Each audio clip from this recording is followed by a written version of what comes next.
Hi everyone, it's Tom with the LEC recap of the second week of the LEC Summer Split playoffs. There were again 3 matches on the menu and they did mostly go quite a distance, so I'm going to keep the recaps specifically a bit short. As I said, I'm bringing this video a bit later, as I announced in my latest recap and also I think in my preview of last weekend, because the weekends are just very long and very taxing. So on Monday I'm just basically no energy, laying in bed all day or just sitting without energy. But let's just go ahead, look at the games that were played and share some interesting highlights as usual. So we started with Misfits versus Fnatic in the lower bracket. Fnatic having won against Vitality in the lower bracket and Misfits having lost against Rogue. Heading into this, I think Misfits was a clear favorite because they took Rogue to 5 games and Vitality put up a very good fight against Fnatic, and Fnatic visibly struggled with that. So it was a very back and forth series between these teams, and it started off with Viteo picking a very comfortable pick in game 1. He picked the LeBlanc, which is obviously a very good pick for him, where an assassin, together with Zoe, it's one of his most played champions. And I think that Misfits started off pretty well. They had an early lead, and it seemed for a long time that they would win through this. But Fnatic slowly climbed back. They really showed some tenacity here. They got the first 2 Drakes because they had a lot of bot lane pressure. And I think that when it came to the team fights, Fnatic was very good and much better than Misfits, who were playing maybe a bit scared in these fights.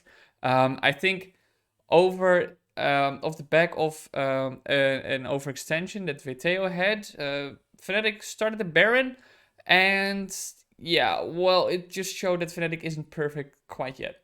This one, because the solo laners are respawning now. It's down to half HP. Razork, as you said, still has that smite. So this is going to be crazy. He's going to have to burger flip it. Can Razork get into the pit? Sonic Wave lands. Resonating Strike available, but will just about time out. Flash is up. Adam jumps forward. Not going to be able to kill him just yet, and Razork's running for his life. Fnatic have thwarted the threat for now. Baron is still low. Razork jumps into the pit. HP! The final hit! It's Misfits that get the Baron! Fnatic cannot find the final shot! All of a sudden, hear it! He's now running for his life. Vandis, the next target. The hook shot into the GA means that Herit will finally go down. Viteo dashes in, dashes out. That's at least 2 Barons down. Viteo's taking Fnatic on a run for the moment and finally stopped. But despite the stolen Baron, Fnatic was just too good in the fights. They kept winning these fights and they just simply won that game.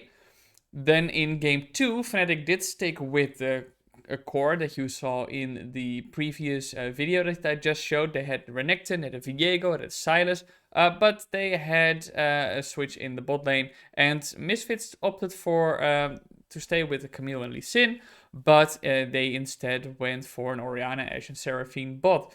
And I think Fnatic once again got early leads very aggressively. They dove very aggressively into Misfits. They kept looking for these fights, but off the back of a good response from Misfits, they kind of climbed back in the game, so it was even again. And this is kind of the trend throughout the series, where you saw Fnatic very early aggression, and then Misfits, I guess, sometimes it would work in Fnatic's favor, and they would get ahead, and Misfits had to climb back. Other times it wouldn't, and then Fnatic had to climb back. So it was really all in Fnatic's execution where these early games were decided. And I think Misfits really stepped up in this game. They were much better prepared for Fnatic's very skirmishy approach, and because they fought back after an early deficit, they had some momentum, I guess, and Fnatic didn't really know how to respond to this. So Misfits just kept looking for the fights, and they got a very good fight actually, and after that secured a Baron. Even though the game was very skirmishy, the back and forth, they were trading blows, I still think that Misfits was clearly having the upper hand in this game, and they actually won this game, tying up the series. Then in game 3, Whipple opted for something very interesting. It was a Trundle in the jungle, which isn't something that we have seen from him a lot. I don't think we've seen it from him at all, actually. And once again, as I said, Fnatic tried to strike early, and this time they very much succeeded at that. At 9 minutes into the game, they were 6-2 ahead in kills, and Niski on the rise was at a 3-0 score. So Fnatic was definitely ahead, and what they did do so well is they kept bullying the bot lane of Misfits, and they kept extending their lead with very good engages, and I have a clip to show you what I mean.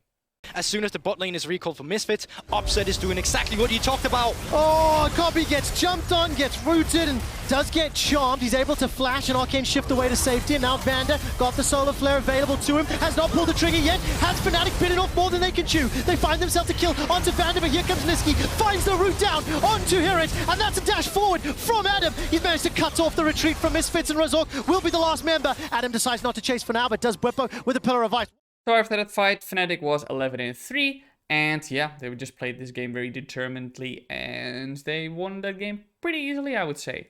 Then the fourth game caused a lot of controversy, as you may have probably seen if you're anywhere active on social media, because it was a game of pauses. In first, Misfits had a very big lead that they quickly built. I think they had a 6k gold lead at 15 minutes into the game, which is massive, obviously. This is something very few teams can come back from, unless they're playing against Rogue, maybe, who has that Rogue time where they throw away their leads. And this extended further. They were 9k gold ahead at some point in the game, just, you know, a few minutes later. But then a pause happened. Bwipo on Viego was trying to take the result of Niski, and he wasn't taken by it. And the pause happened, and because he thought it was a bug that he wasn't teleported, but what happened was that he clicked outside the result at the moment it triggered, and he was standing near the edge. And the result has a grieving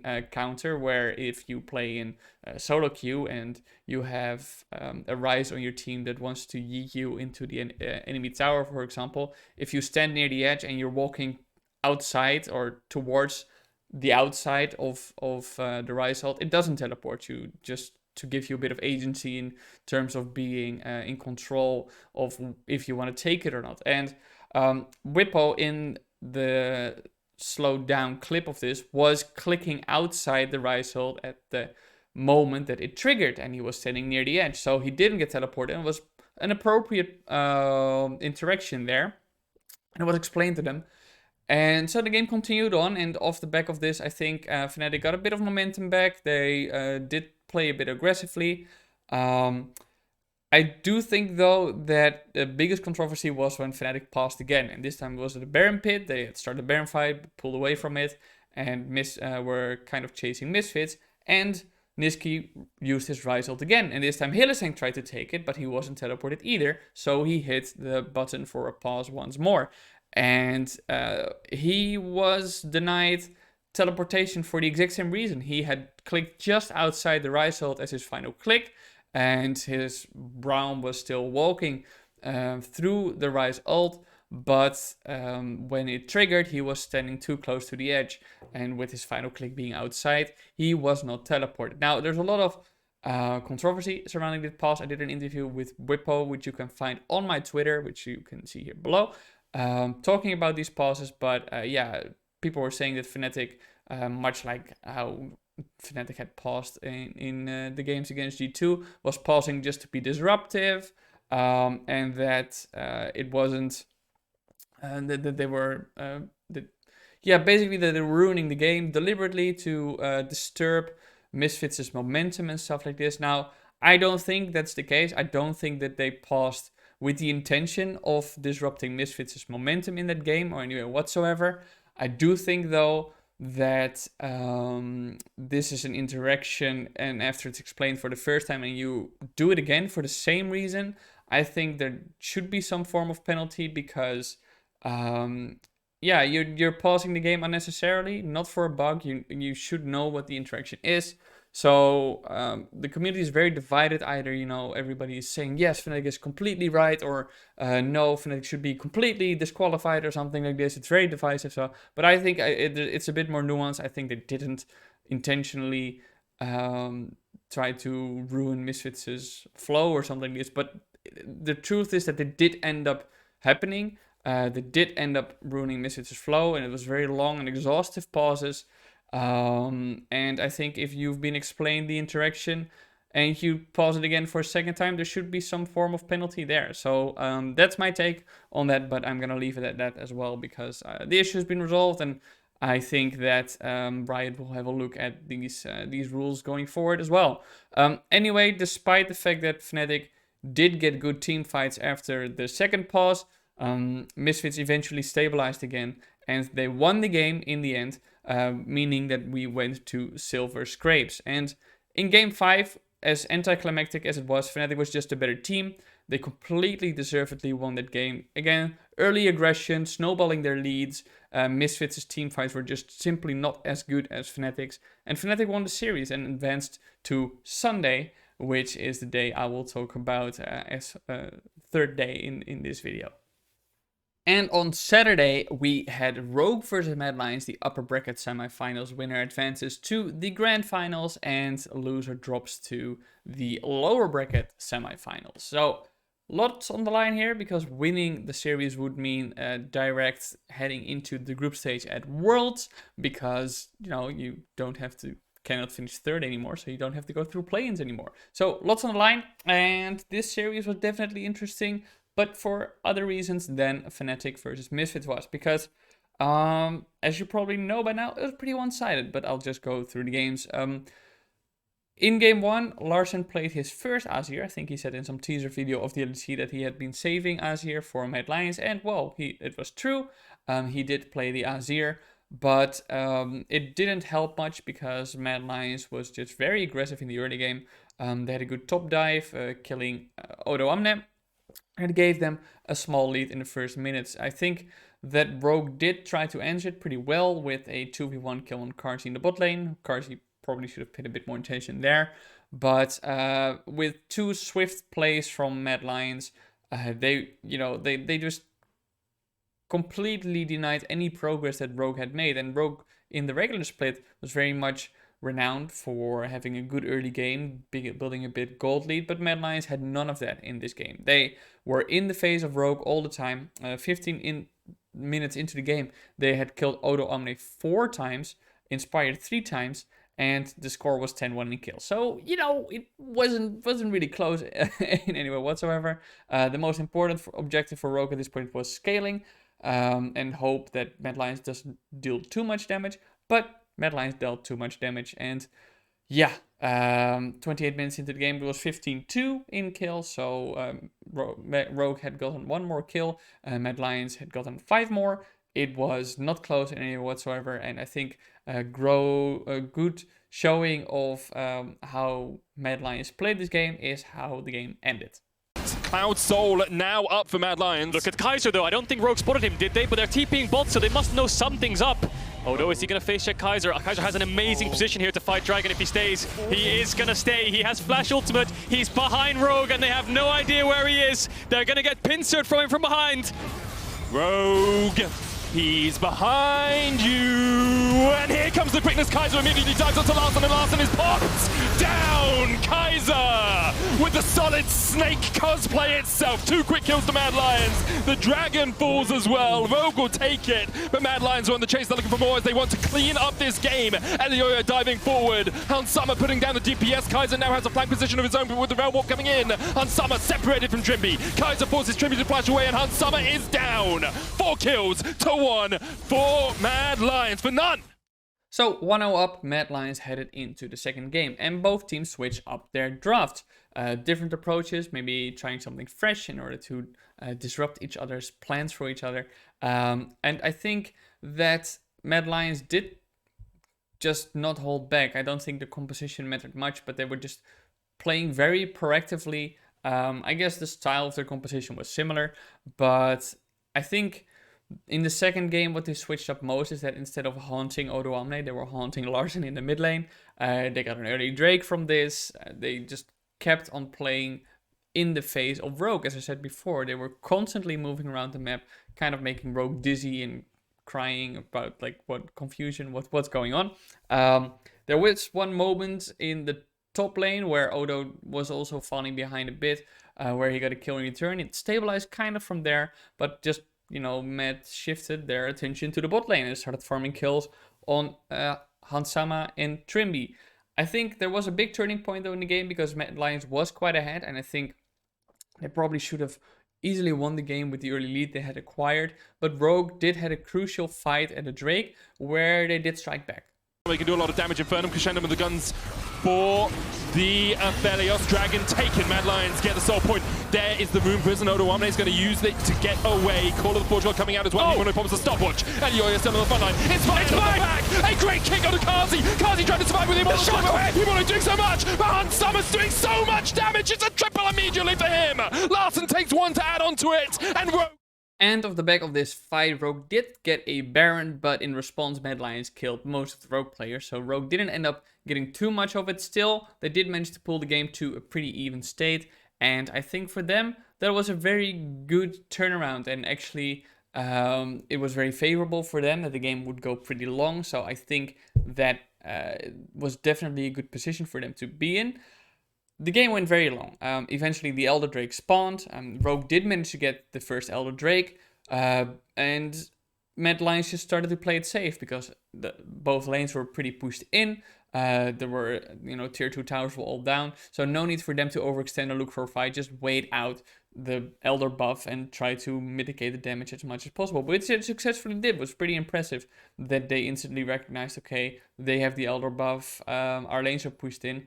And I think that they did a good job not unnecessarily trying to fight a way back from a position where it would be very risky. And if they lost the fight, they would have lost the entire game. So I think that in the late game especially, but throughout this entire series, Kaiser was playing phenomenally. I think that he really, on the Alistar, found fantastic engages setting up the plays for Mad Lions. And in this very late game, he kept on doing it. He was kind of invisible in some ways. He pathed very, very cleverly, setting up in bushes, waiting for Rogue to walk by and then run in and set everything up so his team could engage. And this is something that he did really well. Hansama on the Aphelios was dealing absurd amount of damage, but what Kaiser would do is just jump in, stun lock in, Elyoya would jump in and kill Hansama, so all of Rogue's damage was basically gone.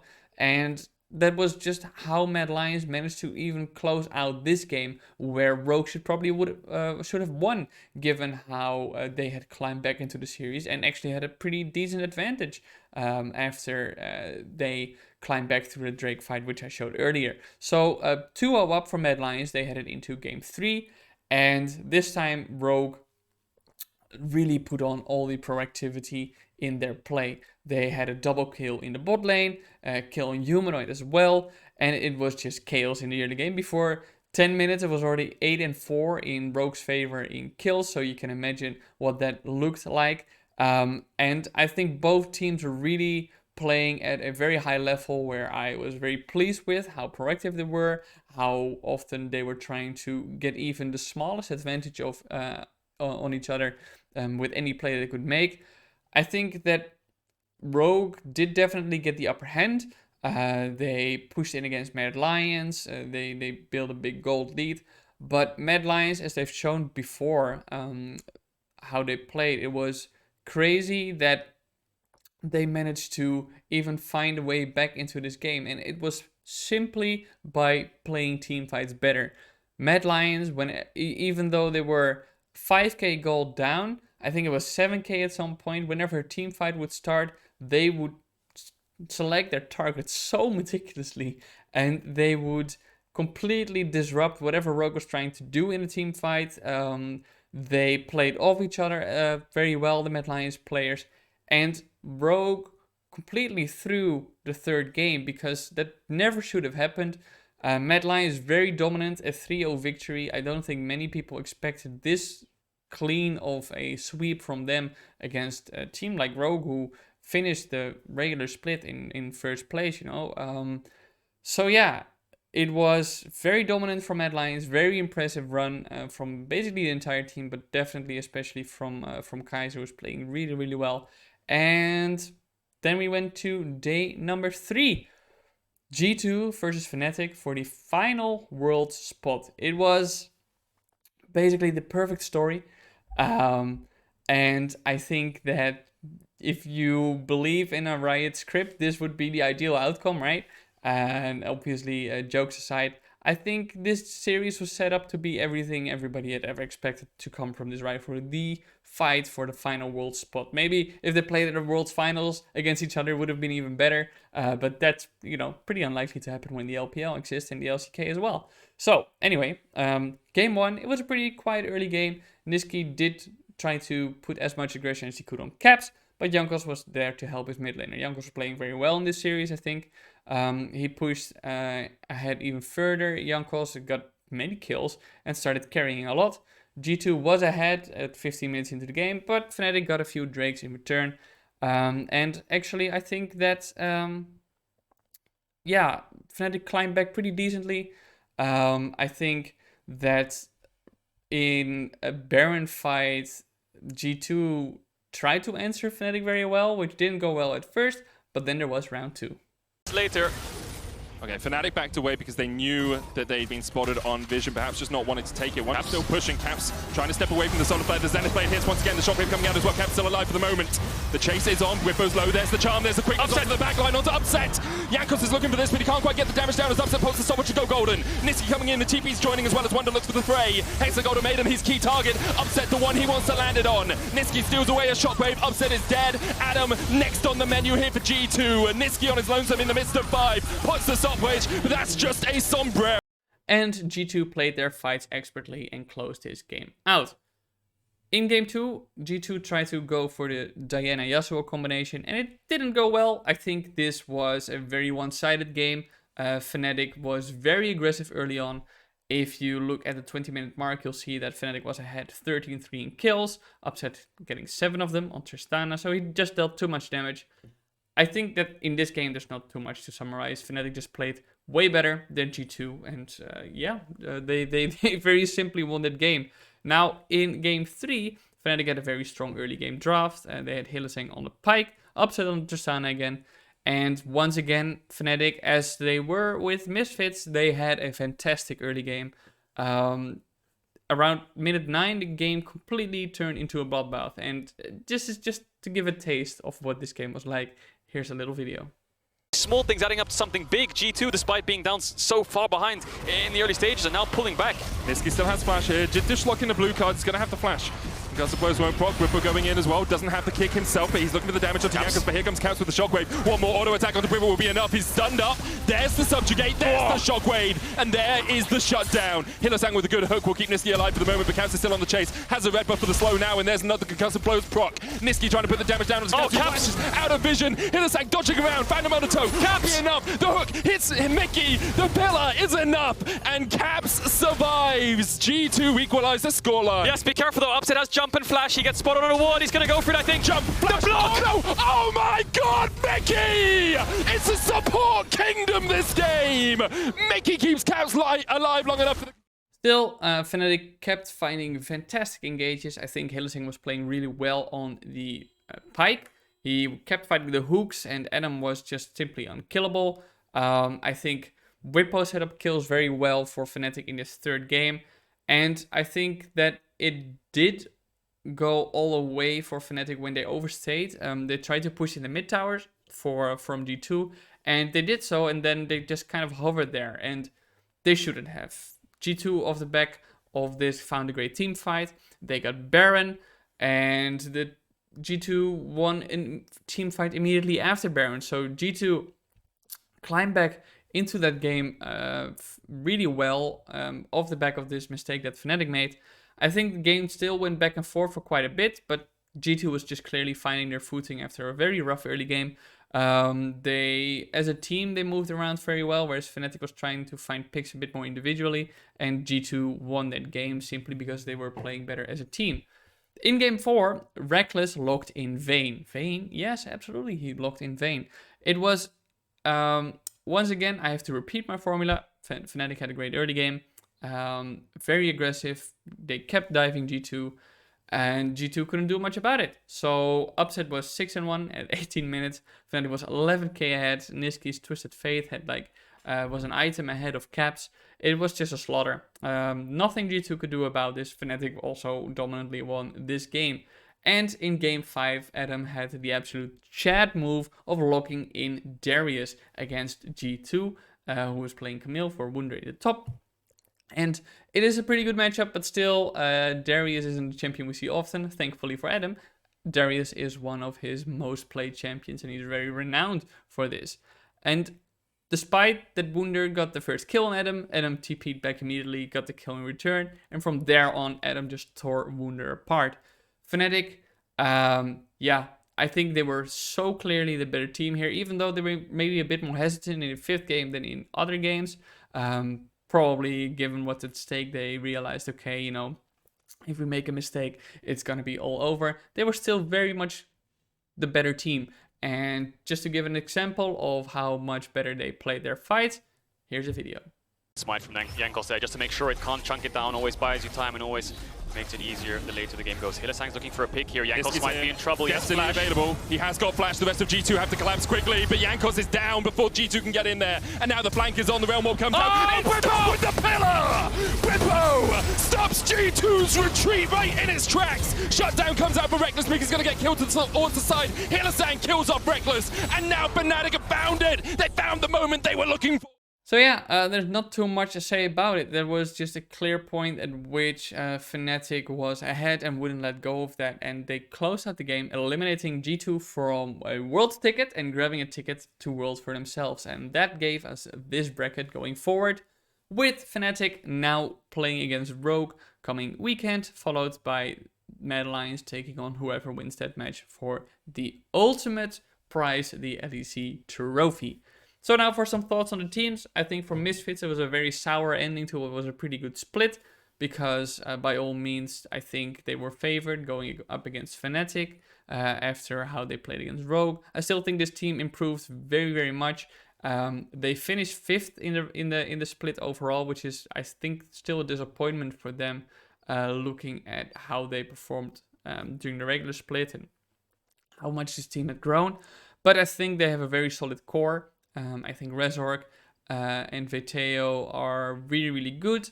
And I think that this is a team, this is a core that you can build around going forward with, you know, maybe some refreshing talent in other roles.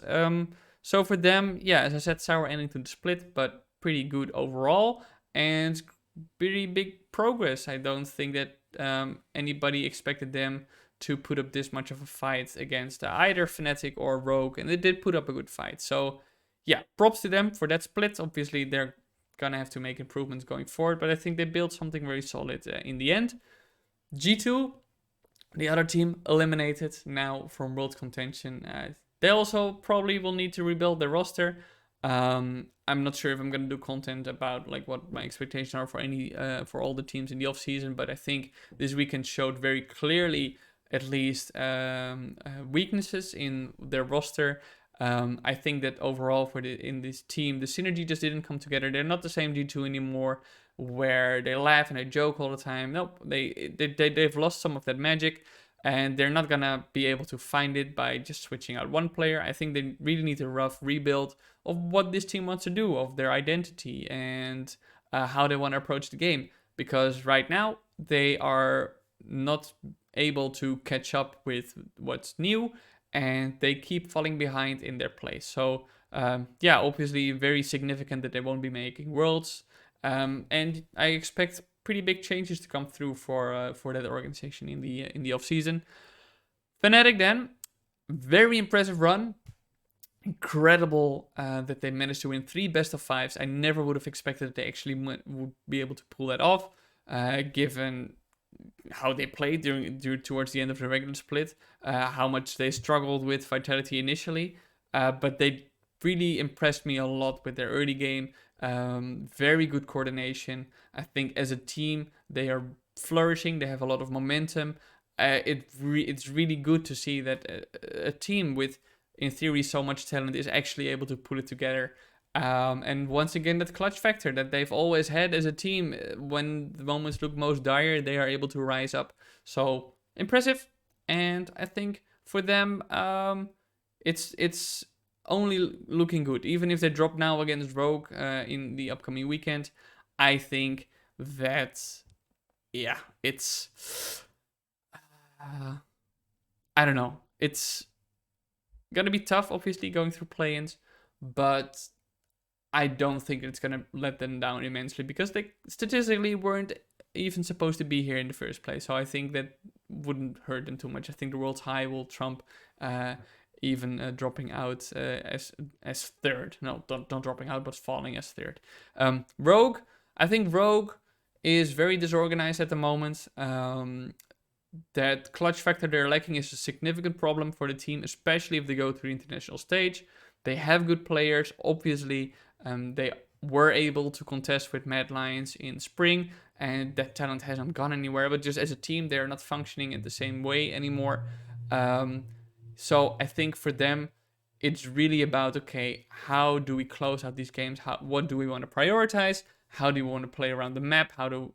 Which players are we going to lean on in which compositions? If they get that straight, I think they're still very much able to beat a team like Fnatic and give a good fight against Mad Lions. But as of now, their flaws have been pretty clearly exposed by Mad Lions. And I think that's a big problem because other teams are going to look at that, learn from it, and on the international stage probably try to capitalize on it as well. And lastly, Mad Lions. I think Mad Lions is by far the best team in EU at the moment.